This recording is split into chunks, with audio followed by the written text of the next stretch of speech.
Hey everybody, welcome to SwJ. Today we're going to be talking about adventure playgrounds and why it's important to let your kids hurt themselves. And we're also going to be working on my blanket project, putting t-shirts onto my denim background.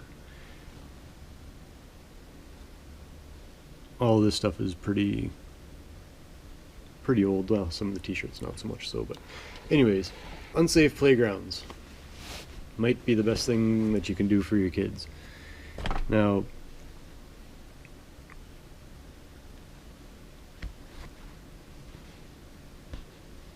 research is showing that what they call unsafe play is vital to a child's development.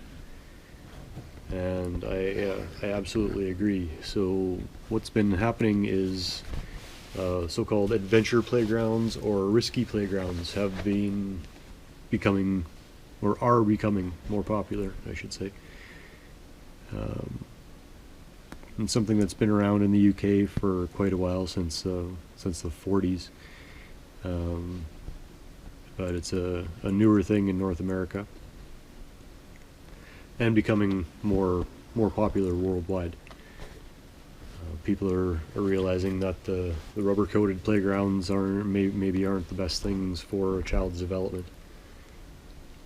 So basically what you do with this adventure playground is you sign a waiver, drop off your kids. Parents aren't allowed. That's rule number one. Second rule is that kids can basically do what they want. It is a loosely supervised environment, but they have is what they call a play worker. And the best thing that I can think of to describe this is it's basically like a lifeguard, where kids can go in and play around, do what they want, as long as they're not impacting others safely or are actively like dying. Like if they break an ankle or get hurt, then the play worker can come in with their training and assess the situation and respond accordingly.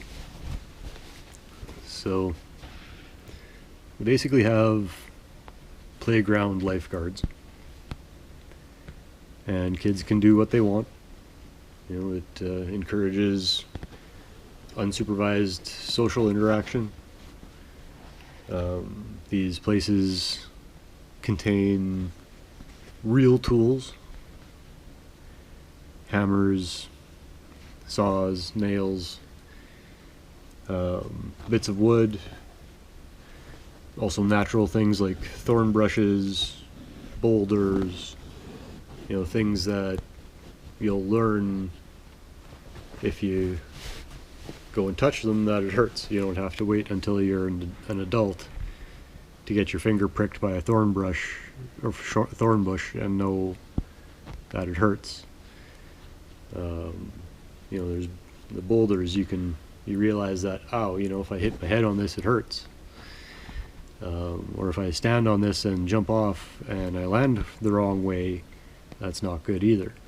Or if I jump further than from this height, it starts to get painful or become uncomfortable, or I just don't like that. The kids learn their limits. There's also stuff like old cars, which was always my favorite thing to play around in. Boxes, metal pipes, basically anything.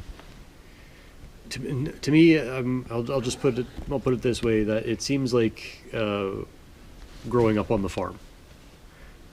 Just a place where you can just run around, basically do what you want, and adults don't interject. When I was young, my folks would just say, "Go outside and play," and you would do whatever, and you would figure out what sucked and what was fun, and you become more complete people that way. And it's just a all around positive, positive health impact. Social skills, you learn social skills from having friends over and going playing in the bush or whatever. And this same thing here, you're in a public environment, so you have to deal with other kids and that sort of thing. And that's good because, social interactions need to happen, and if you don't have unsupervised social interaction until you're an adult, you're not going to know how to respond to it. But anyways, finished off that one patch. That was my IT Crowd Nintendo patch that I got the shirt from my wife. And now we're moving on to a shirt I got from a friend of mine. Yeah. Two things that I associate with is Canada and marijuana. So let's get a stitch in, and we can continue our talk about unsafe play.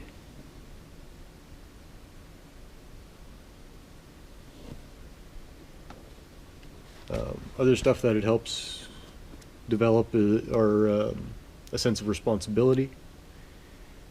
It's a creative outlet.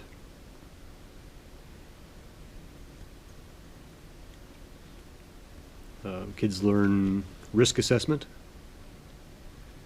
Like I was talking about earlier, how high on this rock can I climb before it starts to hurt when I jump off of it?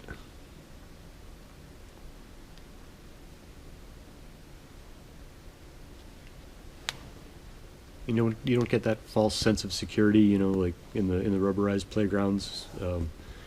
There's been studies done about this too. Kids don't realize that certain things hurt when you do them. And you need to learn those rules somewhere.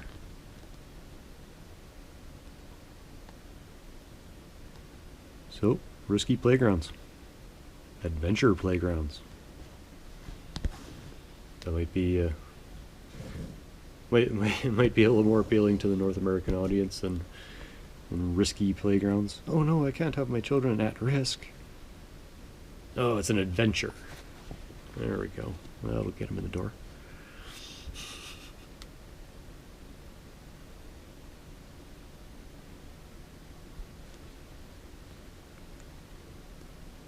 And the one thing that they have studied with the rubberized playgrounds is that the kids are more prone to obesity and anxiety. I'm not exactly sure why, but that's it's been a thing.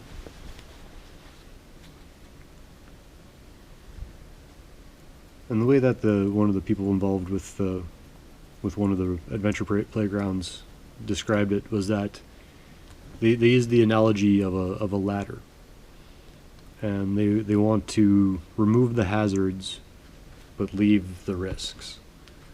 So if you have a ladder that's in good shape, you can figure out your risk level. If you have a ladder in there that is going to break as soon as you go past the second step, that's a hazard. So you take away the hazards, but you leave the risks. You leave the ladder, but take away the broken ladder.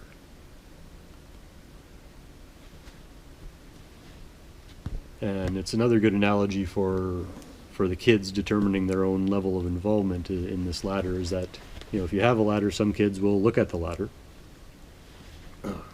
Cheers.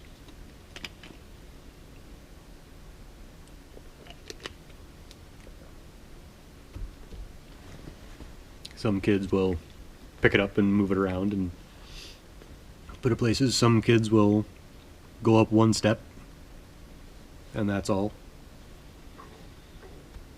Some kids will climb all the way to the top and try to balance right on the top. And some will go about halfway. Some won't want to let go of the top with their hands. So everyone determines their own level of risk involvement.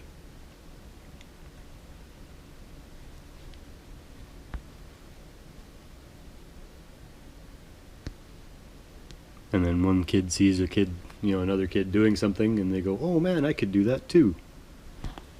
And you learn from each other by seeing other people exploring their limitations.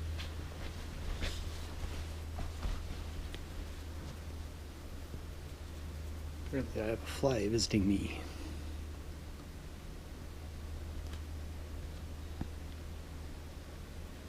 I might have to break out the Nerf guns.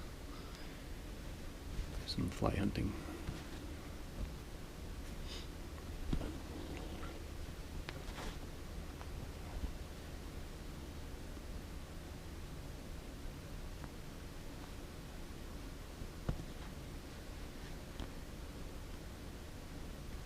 Nerf guns are great for fly hunting. Turns an annoying nuisance into a fun game.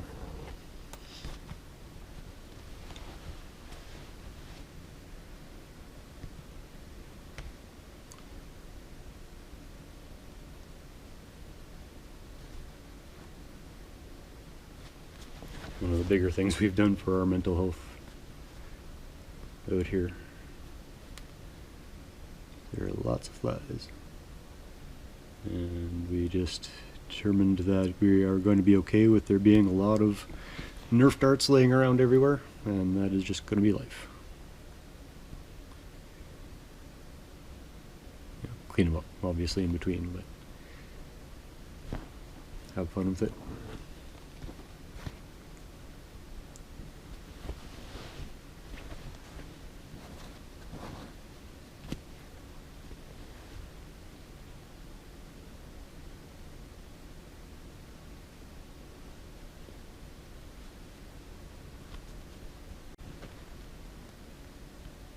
Yeah, to me it seems neat that the parents aren't actually allowed, because then you don't have the limitations that the parents put on children. Because a lot of the times, you know, if there's a helicopter parent that's like, oh no, you can't do that, the kid will be like, oh, no, I can't do that. When otherwise they would have climbed all the way to the top of the ladder and tried to balance on top, and when then their mothers or father or whoever is saying, no, you can't do that. Oh, okay, well I guess I can't do that. And right there you've kept your child from becoming what are, you know, their life fulfilling career of being an acrobat, because you instantly instill fear in them. Let them figure it out.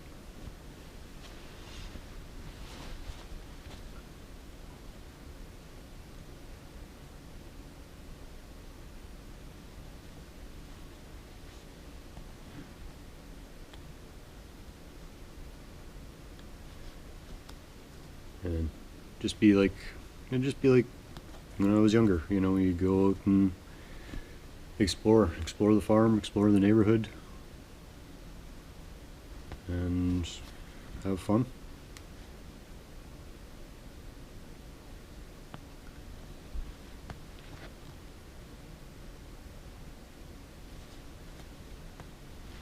I think it's a fantastic idea, and I think there need to be more places, and I hope they don't get sued, because they do make you sign a waiver when you drop your kid off.